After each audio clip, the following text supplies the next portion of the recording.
ज्ञानतिमिनन्दस्य ज्ञानञ्जनशलाकया चक्षुरुन्मिलितं येन तस्मै श्रीगुरवे नमः। श्रीचैतन्यमनोभीष्टं स्थापितं येन भूतले स्वकदा मह्यं ददाति स्वपदान्तिकं वन्देऽहं श्रीयुतापदकमलं वैष्णवांश श्रीरूपं साग्रजातं सहगना रघुनाथान्वितं तं सजीवम् अद्वैतं सावधूतं परिजनसहितं कृष्णचैतन्यदेवं श्रीराधा कृष्णपादां सहगना ललिता श्रीविशाखान्वितांश्च हे कृष्णा करुणा सिन्धु दीनबन्धु जगत्पते गोपेश गोपिका कान्तो राधाकान्तो नमस्तते तप्त काञ्चन गौराङ्गी राधे वृन्दावनेश्वरी वृषभानुसुते देवी प्रणमामि हरिप्रिये वञ्चाकल्पतरुभ्यश्च कृपासिन्धुभ्य एव च पतितानां पावनेभ्यो वैष्णवेभ्यो नमो नमः। जय श्री कृष्ण चैतन्य प्रभु नित्यानंद श्री अद्वैत गदाधरा शिवासादि गौर भक्तवृंद। हरे कृष्णा कृष्ण कृष्ण हरे हरे हरे राम राम राम हरे हरे। हरे Krishna Krishna Krishna Hare Hare Hare Ram Ram Ram Hare Hare.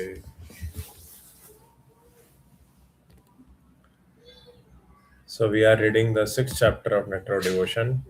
I think we have completed first three paragraphs in which we discussed that what are some basic principles. So there are two things, principles and details. So Prabhupada was mentioning that how to discharge devotional service, we will discuss some principles.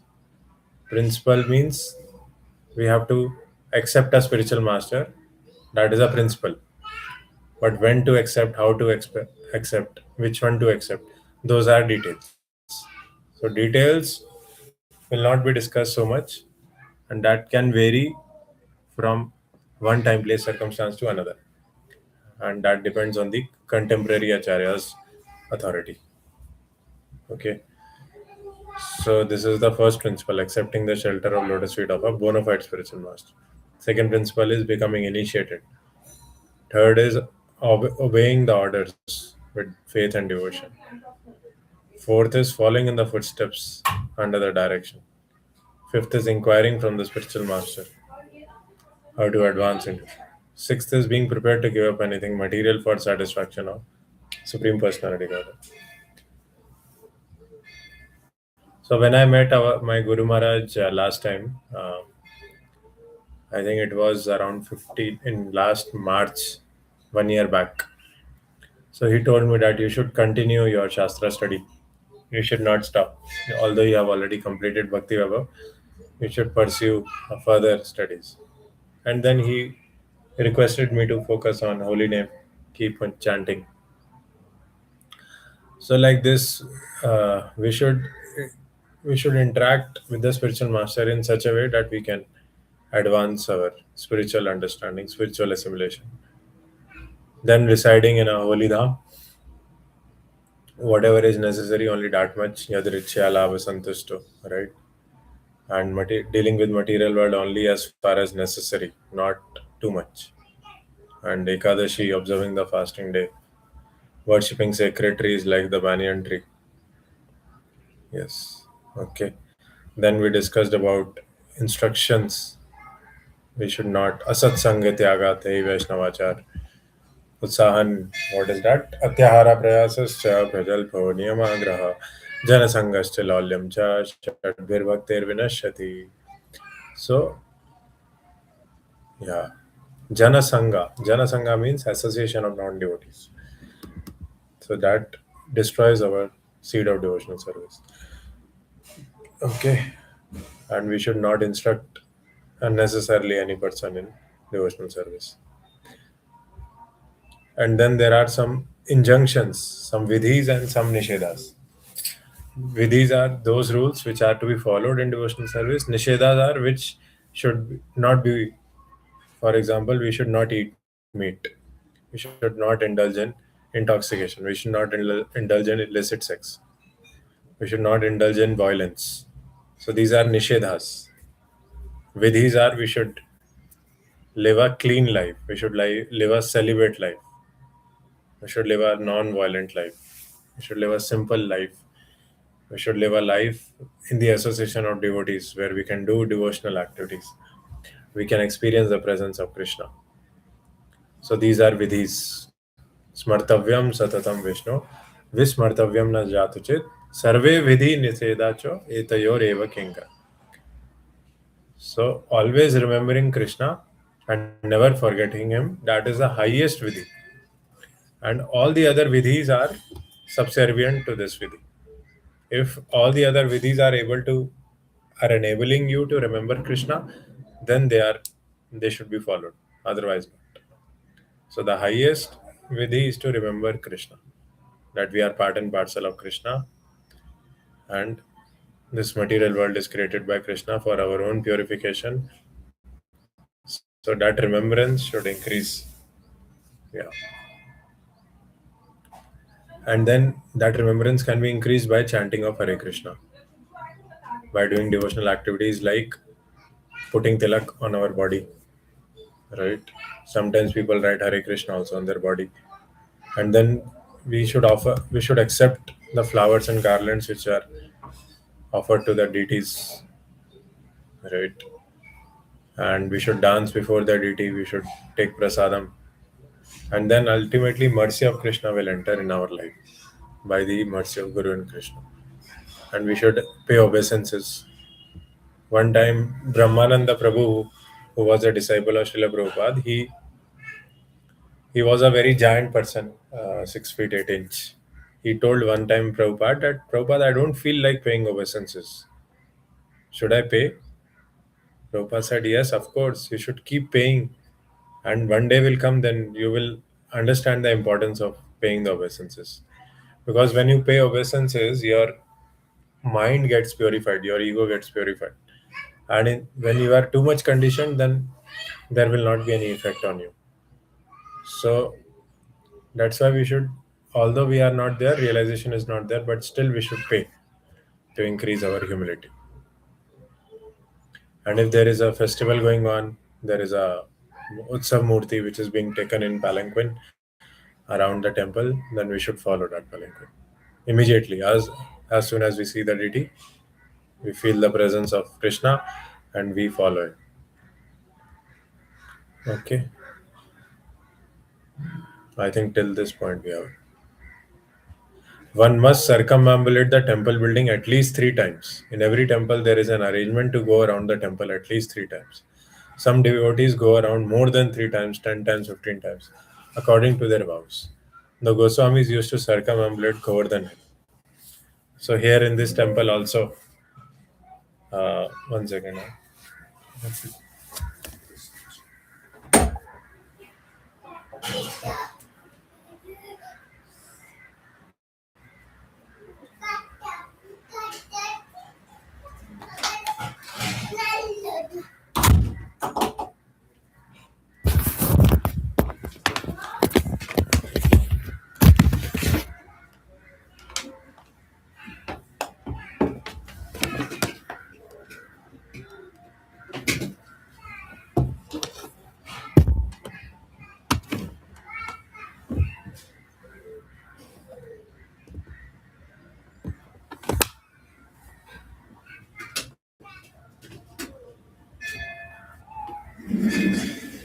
No, battery is not working. What is working? Okay. Okay. So in our temple also, we after Darshanarti, we sing Sri Krishna Chaitanya Prabhu, that Daya Karo More, right? So while singing that song, we circumambulate 3 times, and after that, Guru Puja happens. So this circumambulation is a respect to the deity. The mercy of the deity is invoked by this circumambulation, and then we should worship Krishna in the temple. So we should stay at a place. In Bhagavatam also, Prabhupada writes that staying in cities is passionate. Staying in forest is mode of goodness, but staying inside the temple is transcendence. So we should stay where Krishna is worshipped according to the standards. Standard means we are doing Mangal Arti, Gaur Arti, Darshan Arti. That is good enough. Okay. And one must render personal service to the deities. One must pay obeisances, one must offer flowers, one must sing, one must perform Sankirtan, one must chant, one must offer prayers, one must recite notable prayers, one must taste Mahaprasad, food from the very plate offered before the deities. One must drink Charnamrit, water from the bathing of the deities which is offered to guests. One must smell the incense and flowers offered to the deity. Yeah. One must touch the lotus feet of the deity. One must see the deity with great devotion. One must offer arti at different times. One must hear about the Lord and his pastimes of Srimad Bhagavatam, Bhagavad Gita, and similar books. So all these things they enhance the degree of Krishna consciousness. Right? We should remember the deity. It is said that whatever is your Ishtadev, you should remember throughout the day because daily you are worshipping. And when you do Mangal Arti, you carry a glimpse throughout the day. You carry that glimpse throughout the day. And one should meditate upon the deity. One should render some voluntary service. One should think of the Lord as one's friend. One should offer everything to the Lord. One should offer a favorite article such as food or a garment. One should take all kinds of risks and perform all endeavors for Krishna's benefit. This is also important. We should take some risk to spread Krishna consciousness. In every conditions, one should be a surrendered soul. One should pour water on the tulsi tree. One should regularly hear Srimad Bhagavatam and similar literature. One should live in a sacred place like Mathura, Vrindavan, or Dwarka. Yeah. One should offer service to Vaishnavas. One should arrange one's devotional service according to one's means. In the month of Kartik, one should make arrangements for special services. For example, many devotees they offer lamp, they sing Damodarastakam, they come for Mangal Aarti daily. They take some extra austerity to 16 more rounds. Right? During Janmashtami, the time of Krishna's appearance in this world, one should observe a special service. Yeah. One should do whatever is done with great care and devotion for the deity. One should relish the pleasure of Bhagavatam reading among devotees and not among outsiders. Yeah, one should associate with devotees who are considered more advanced. One should chant the holy name of the Lord. One should live in the jurisdiction of Mathura. So we should always take association of those devotees who are more advanced than us, and then hear Bhagavatam from them. Then we will advance. For any question, if we ask Guru Maharaj that Maharaj how to increase our taste in chanting or how to advance fast in this process, Maharaj would say you associate with those who have taste in chanting, associate with those who are advancing fast, who have already advanced fast in the spiritual life. Yeah. So these 64 items, 43 plus 10 plus 10, these are the 64 items which are to be followed, which are the actual regulative principles of devotional service. And among these 64, the five which are most important are worshipping the deity, hearing Srimad Bhagavatam, associating among the devotees, Sankirtan, and living in Mathura. These are very, very important. The 64 items of devotional service should include all of our activities of body, mind, and speech. As stated in the beginning, the regulative principle of devotional service enjoins that all of our senses must be employed in the service of the Lord.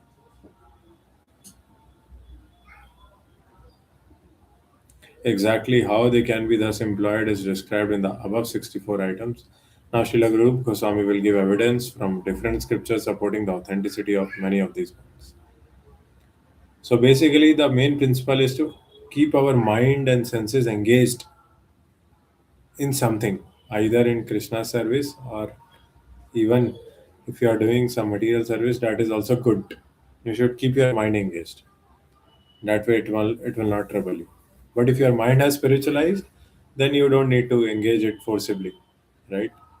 You can just keep on doing your whatever you are liking, little bit, and that stage is yastu atmarate vasya atmatriptasya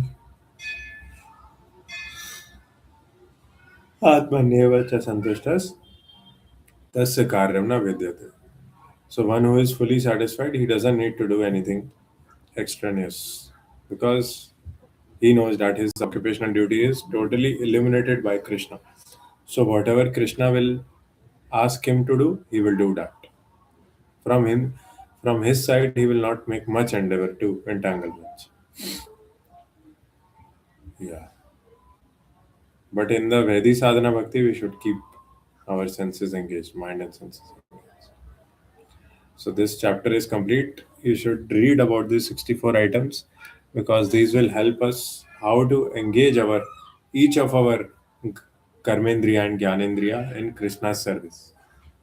Sarvapadi vinirmuktam tat paratvena nirmanam rishikena rishikesha sevanam bhaktirotima तानि सर्वाणि संयम्य युक्त आसीत मत्परा वशे ही यस्य इंद्रियाणि तस्य प्रज्ञा प्रतिष्ठिता तत्सो तानि सर्वाणि संयम्य युक्त आसीत matpara. So one whose all the senses are totally under control, sanyamya, tani sarvani sanyam, and they are feeling full in the association of the Lord. Vashehi yasendriyani. He is very, very easily able to control the senses, and that's why his intelligence is sthita pragya intelligence. In the second chapter of Bhagavad Gita, Krishna is describing the sthita pragya devotee. So if your senses are controlled, automatically your mind will be controlled, and thus your intelligence is also purified and become totally fixed in Krishna. Indriyani paranyahur indriyabhya paramana manasastu parapote yobote parasastu. Beyond the intelligence is the soul. This is a stage where your mind and senses are totally under your control. They are not troubling you. Vishya Sangra, all those six stages of anartha and everything, right? What were they? Ghantarala, Vishya Sangra. All these they have completed. That's why you are able to control your mind as. So let's read the next chapter. Evidence regarding devotional principles. So in the previous chapter, Rup Goswami has given all the 64 principles which we should follow. Now he will give some instances from Bhagavatam and Bhagavad Gita that how we can follow this. First is accepting the shelter of a bona fide spiritual master. Padhiye Shrikar Prabhu, can you read?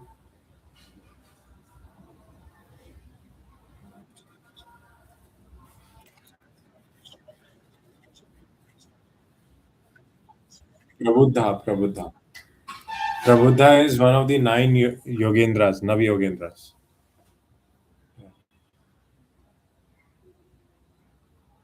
Go ahead, go ahead. Hmm.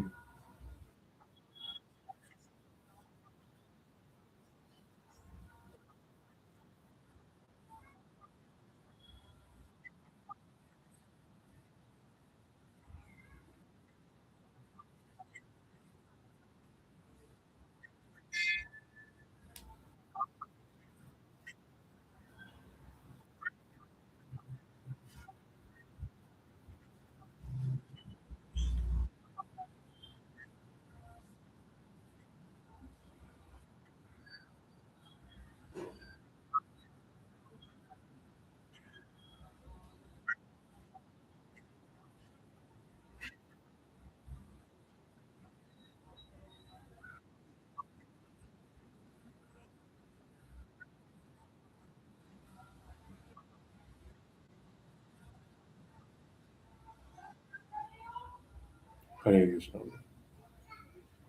So this is the first most important principle that we should take the shelter of the lotus feet of a bona fide spiritual master.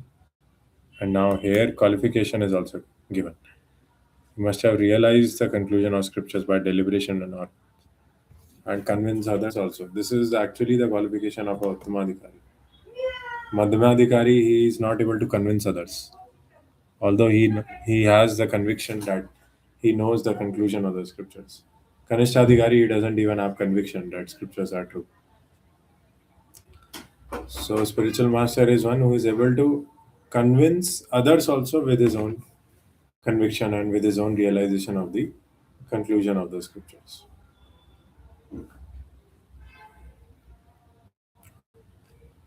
Yeah, and Prabuddha is telling that there is no happiness in this material world. It is simply a mistake to think that there is happiness.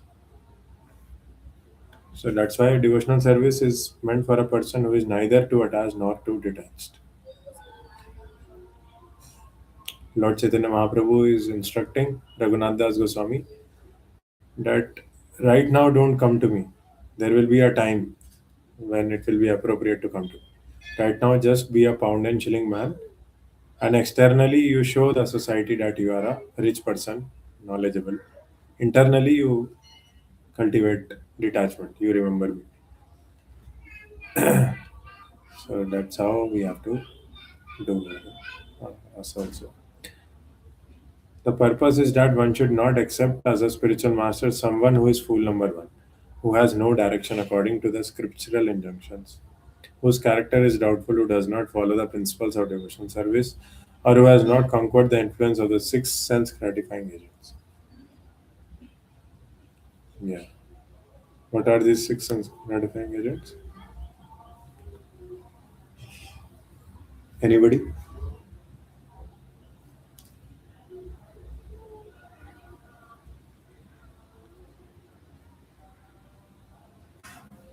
Himanshu bro?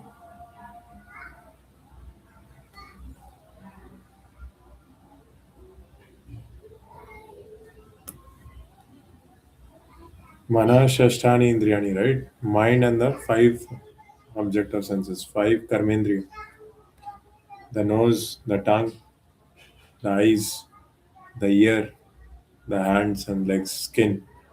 Right? So all these are, and the genitals also. So these are the karmendriya, which do the work. The tongue, the genitals, the eyes, the nose, and the ears. Sorry, these are Gyanendriyas actually. I'm confusing between the two. Karmendriyas are those by which you do physical activity, and Gyanendriyas are those who capture information from the surroundings. For example, the eyes, the ears, the nose, tongue, right? Karmendriyas are the hands and the nose, the legs, and the genitals.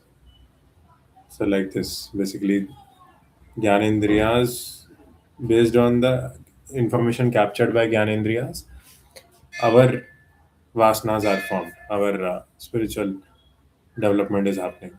And based on the development which has happened by Gyanendriyas, our karmendriyas are involved in contact with sense objects. Senses are coming in contact with sense objects.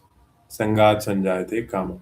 So when senses come in contact with sense objects, then there is a birth of lust. Sangat sanjayate kama, kamat krodho vijayate.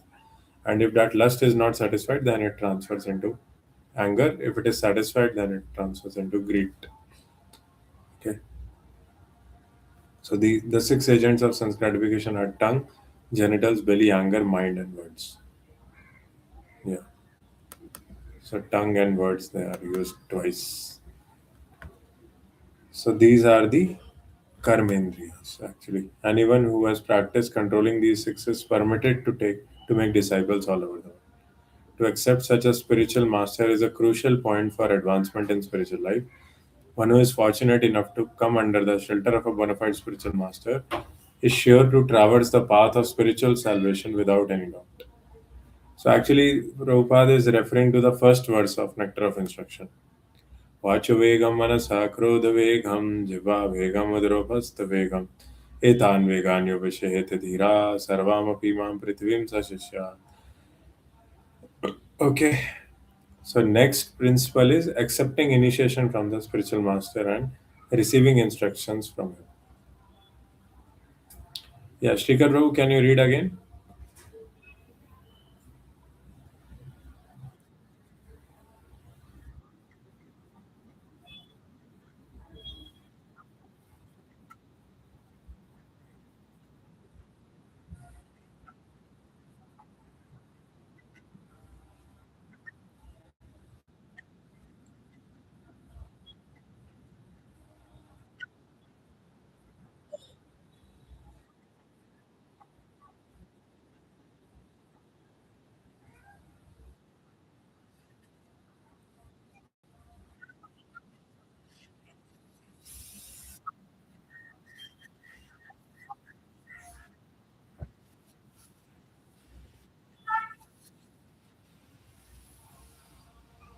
You can finish the last one.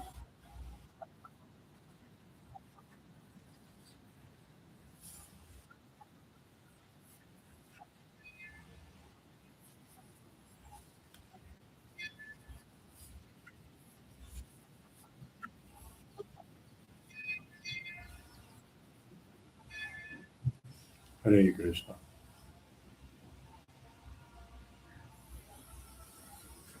So spiritual master is as good as God. Sakshat haritvena samaste shastre yukta sathava yatha eva sabhi kintu prabhorya priya eva tasya vande guru si charanaram. So Krishna arranges spiritual master and spiritual master teaches you about Krishna. That's why Krishna has arranged spiritual master. So they are actually non-different. Spiritual master is the manifestation of Krishna.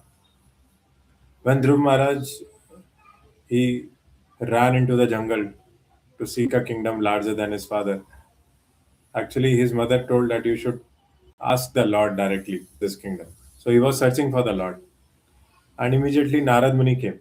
So whenever we search for Krishna, whenever we become inquisitive, Krishna sends us spiritual master, and then spiritual master tells about Krishna. Yeah. So that's why we should have high regard for the spiritual master. We should serve him nicely. We should be menial in front of him. We should worship him. We should conduct Vyas pujas like this. So all these are important. Serving the spiritual master with faith and confidence. Regarding accepting initiation from the spiritual master in the 11th canto of Srimad Bhagavatam, 17th chapter, verse 21, it is stated by Lord Krishna. By 11th canto. My dear Uddhav, the spiritual master must be accepted not only as my representative, but as my very self.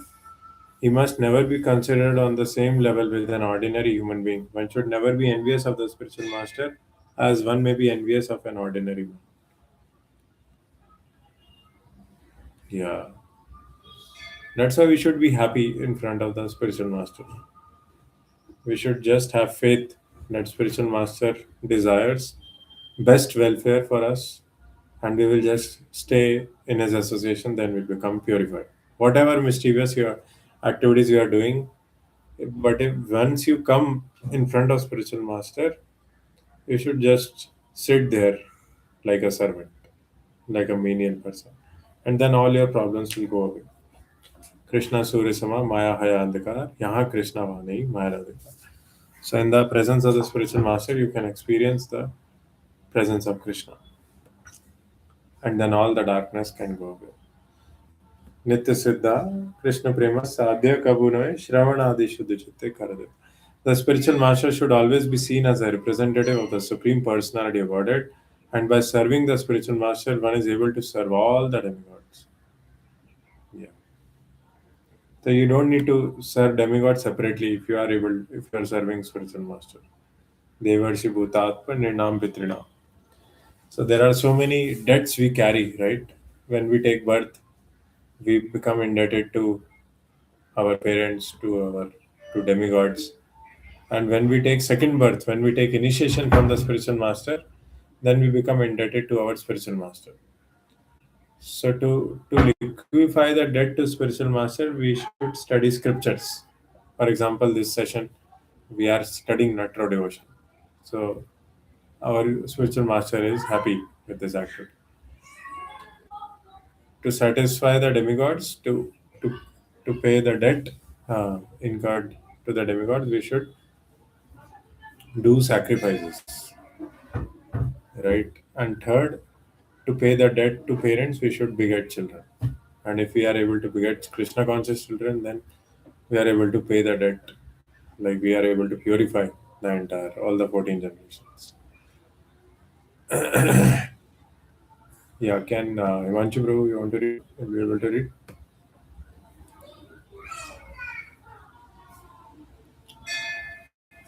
So this is following in the footsteps of saintly persons. Mahajano yen gata sapanta. Himanshu Prabhu is not there. Okay, Ravi Prabhu, you want to read?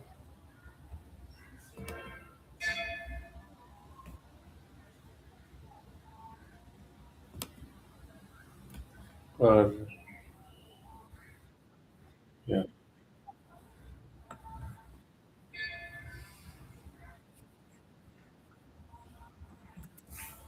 Okay.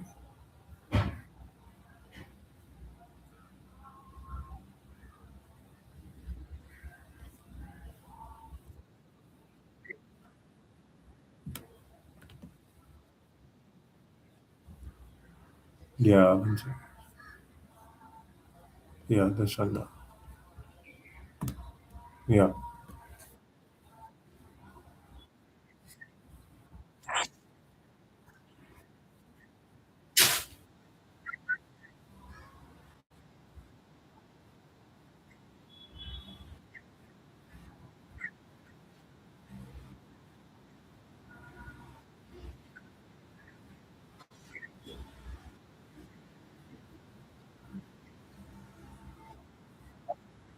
Ah, yes, bro.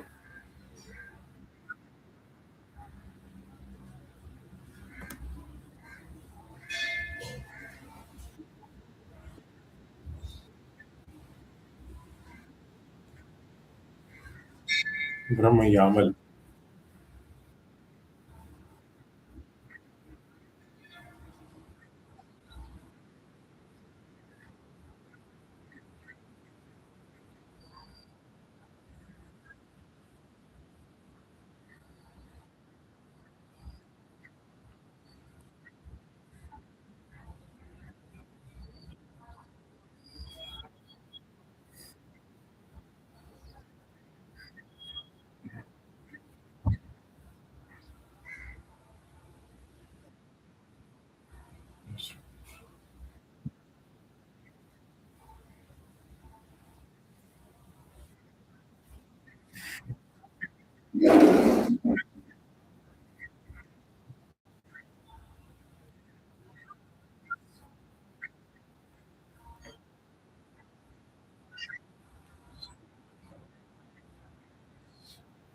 Sahajias. Sahajias.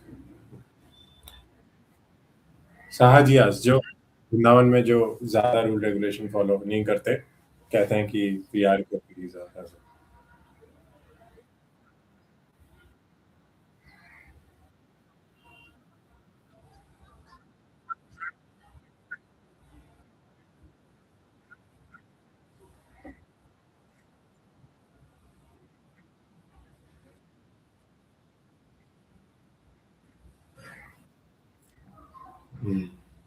so accepting the author is very important.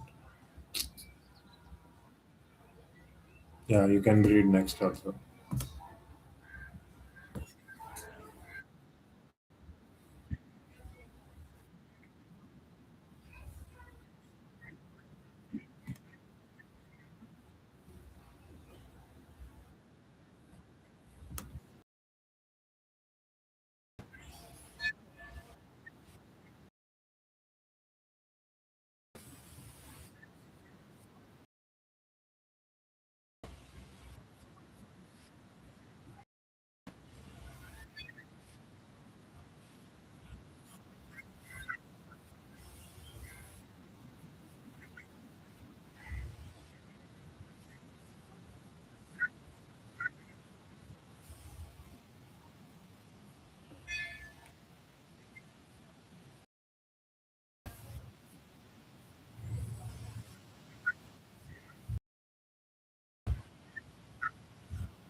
Yes, yes.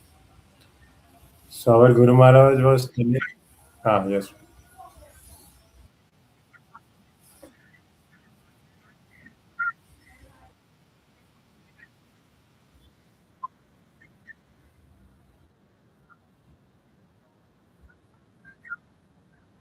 yeah,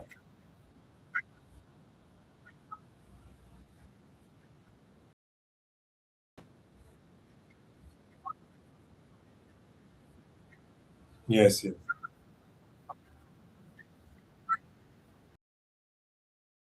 yes, yes, yes. But the Buddhism religion is not pure, basically. It is not the highest. So recently, our Maharaj was saying that when they went for Sri Lanka Yatra, so Buddhists were so they are so violent that they were shutting down Hindu temples. They were creating violence inside Hindu temples. They were destroying the Hindu. In Buddhism, actually, everything is void, right? If you have to be happy, then yeah, your mind, there is no positive sense of happiness.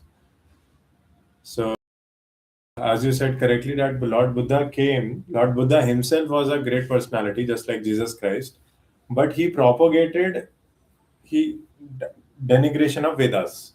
He said that you should not follow Vedas, you should follow impersonalism. What is the need of worshipping Vedas? Following Vedas. You should just, or there is no God, he said, follow Vedas. Because in the name of Vedas, they were doing meat eating. In Vedas, in many chapters, there are written that if you sacrifice a goat on this particular amount, it will be beneficial for the of the goat. But for those sacrifices, qualified brahmanas are needed. But they were misusing, misapplying that principle. So, in order to prevent that, Lord, as you said correct. But Buddhist philosophy, like although they might be following some impersonalism, but yeah, there is a lot of perverted versions in this Kali Yuga for Buddhists also.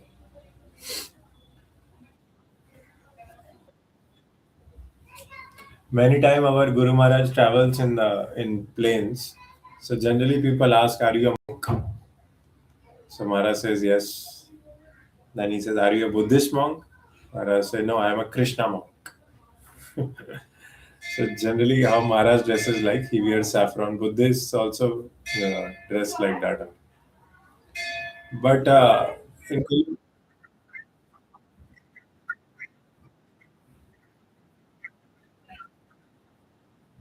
yes, yes, yes, they are also monk. They are also monks. But unless you have control over your senses, right, you cannot call yourself monk. That is a blasphemy to the sannyas order. So, monk means sannyas. Sannyas means you should be able to control your mind and senses. If you are destroying some other religion, every religion has a place in Krishna's system. If you are envious of the other religion, then it's a problem. Even all these Islam, Christianity, Buddhism, they are all bona fide religions. So we should all respect them. If you are not able to respect the other religion, then it's a problem. That's why this jihad and all, they are saying that if we do suicide bombing, then everybody who dies, he will go to Jannat. Everybody will achieve Jannat. Yeah.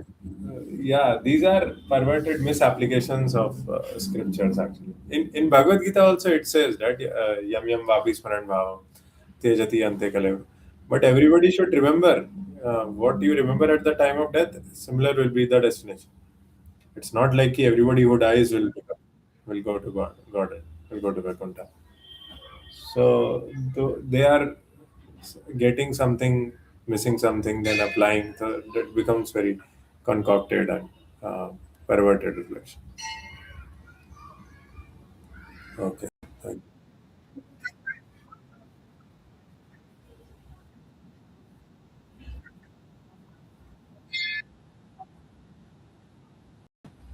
you.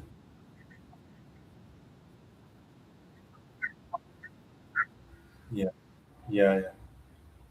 So Paris, how will you get 72 Paris? I don't know about this. You can tell. If you die in a suicide bombing, acha, some condition. This jihad is like that. They say that whoever dies in this, because already everybody is everybody is contaminated, right? They know the chaos is increasing, and so it's a very subtle thing actually. you if you ask a Muslim, they might some there are Shias and Sunnis also, and the groupism is happening. Like Shia never likes Sunni Muslim. They are ready to shoot each other. So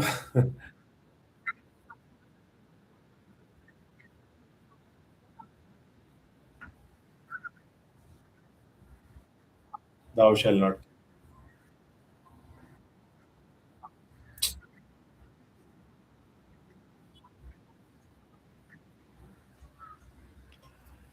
But then Manu Samhita, in many places, violence is prescribed. For example, if you kill somebody, then the king should give him death penalty if you do some murder. Because if the king does not give death penalty, then he himself will get killed in the next birth. He will not live a full life because of the reaction which he will take during murder. So sometimes violence is required, but that is also on different levels, right?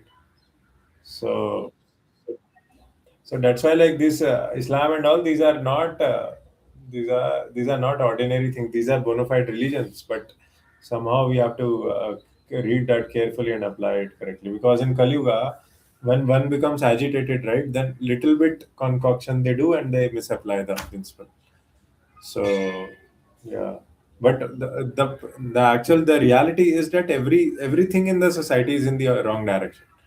So anybody can give some justification and start killing.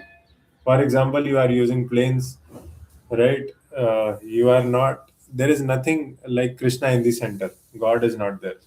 This material world is created for increasing devotion, increasing your God consciousness.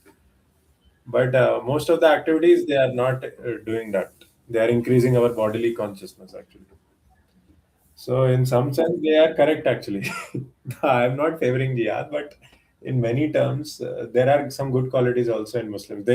They although they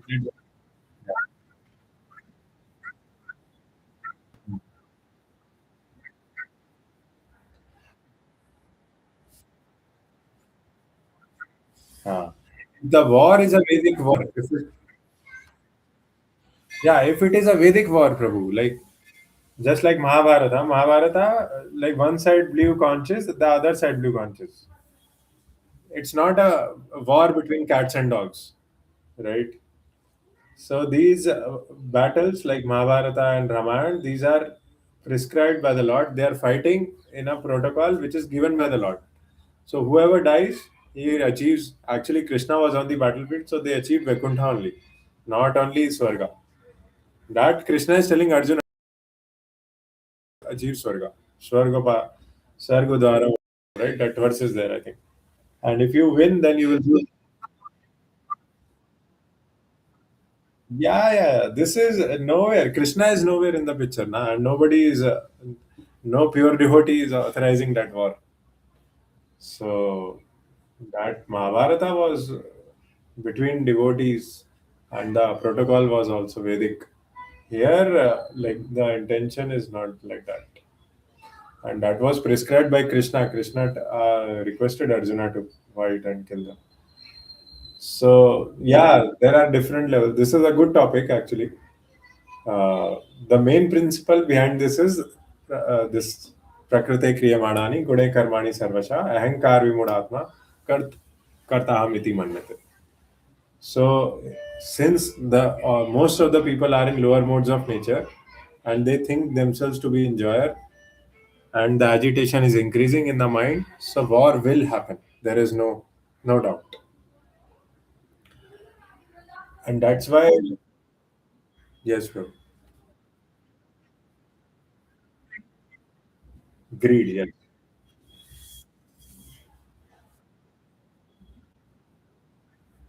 Yes, yes. And that greed comes from where? It comes from the mind only, right?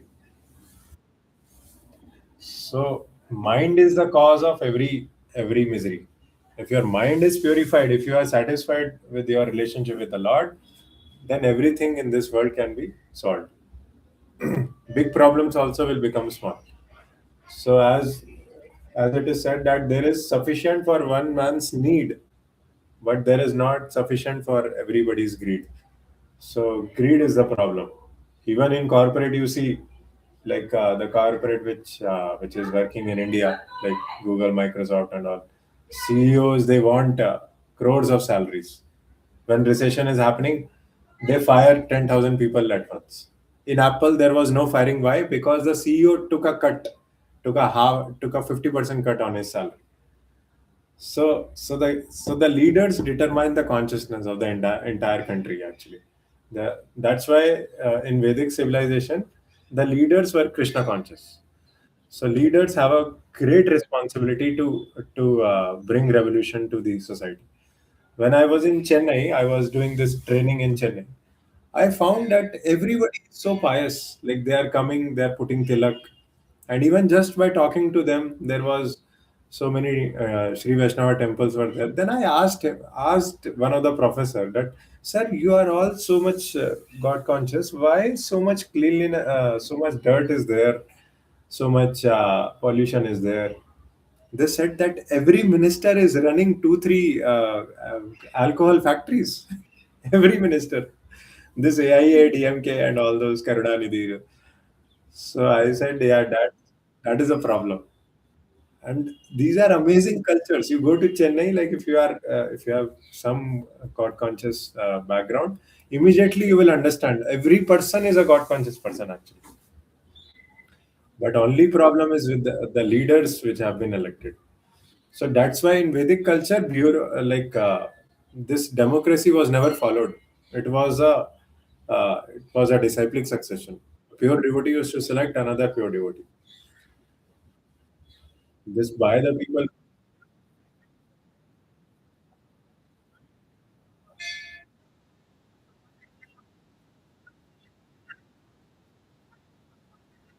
Hmm.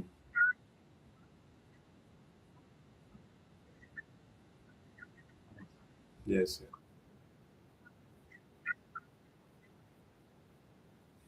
yes, yes. Yeah, yeah, that also is a good question. Obviously, like if the company is owned by a CEO, his CEO's consciousness is projected everywhere. Like whatever leader, for example, in Google also, there are many good leaders who defined the manager trainings very nicely. Those manager trainings had many scriptural bases also. So ultimately, the reality is that you have to take the consciousness of the leader. If the leader goes in the wrong direction, then the entire group which is under the leader will suffer. And even I experienced this, and we were doing a very simple project. There was an integration between Tango and service, and there was a couple of mistakes by the team lead. Like he did not incorporated all the edge cases, and because of that, the entire project became a failure. And we never were asked to brainstorm all those things. So, but we had to take the brunt because the leader was not able to pick those edge cases. So, like if some leader is there, then that is protected in the family to the subordinates. Yeah. But yeah, like the reality is that if you are faithful to Krishna, if you continue your devotion, then Krishna protects. Krishna will take you out of that. Like fighting the war is may not be a duty; it's a good duty. You should train yourself. But doing devotion and taking following the authority of a bona fide devotee, that is very important actually. So yeah. So that's why this Gauranga Prabhu and all they are giving IAS training also in Govardhani College. They are training the leaders of the society. So that is required. They want devotees to run startups because then they will give devotional vision to the world. So leadership should come from the devotees, and only trained devotees who have already taken training from other senior devotees. Many purports Prabhupada writes that training is the most important, and training can happen only when we take guidance from senior devotees and we submit to them. Yeah, it's like weaving a mud pot. That according to the will of the potter, the entire pot is molded. So that is the training actually.